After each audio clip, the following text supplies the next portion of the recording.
everybody. Hope you're having the best day of your life. And if you woke up in America this morning, you know what I'm going to say. Congratulations, you are the 1% of all time. Have you guys heard the amazing news coming out of the Middle East? The Trump administration has negotiated a peace deal between Israel and the United Arab Emirates. This is an incredible thing. The United Arab Emirates becomes only the third Arab nation to acknowledge Israel's right to exist. This is huge. You want peace in the Middle East? It helps if you actually acknowledge that someone has a right to life, all right? The way this all went down back in the day, Israel, 1948, becomes a nation. All right. The reason why this happened was because Adolf Hitler and the Nazis wanted to destroy the Jewish people. They were trying to liquefy, to destroy, to annihilate the Jewish people from the planet Earth.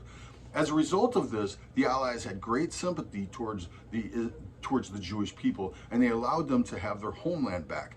1948. As soon as the UN forces pull out in 1948, Israel is attacked by every Arab neighbor at the same time. Somehow, Israel has a victory in this by the grace of God. They defeat all their Arab neighbors at the same time, day one of their birth. I mean, incredible story here. And as a result of this, Israel continues to exist.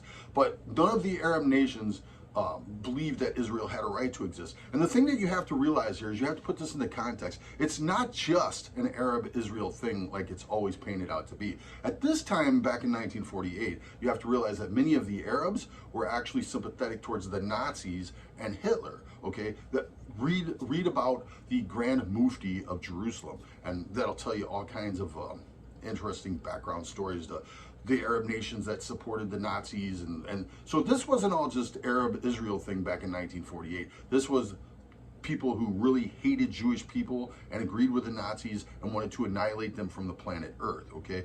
But Israel, by the grace of God, won victory after victory after victory after victory. And as a result of that, in 1967, they have a great victory, and they win the West Bank. The West Bank is an area that's been disputed for forever, actually.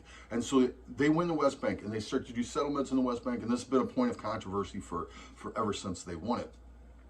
But part of this peace negotiation is Benjamin Netanyahu has agreed not to annex the West Bank, to halt the annexation of the West Bank, and the United Arab Emirates is going to acknowledge Israel's right to exist. So this is only the third Arab nation to do so. The last one was Jordan in 1994. The Clinton administration negotiated that deal. The one before that was Carter in 79, and Carter administration negotiated that deal. The difference between these deals is pretty interesting, because with Carter and Egypt and Israel, and with Jordan and Israel, the United States had great economic leverage with them. These nations weren't really rich nations, and we could use our economic leverage to basically do a carrot and a stick kind of thing and get them to acknowledge the existence of one of our greatest allies of all time.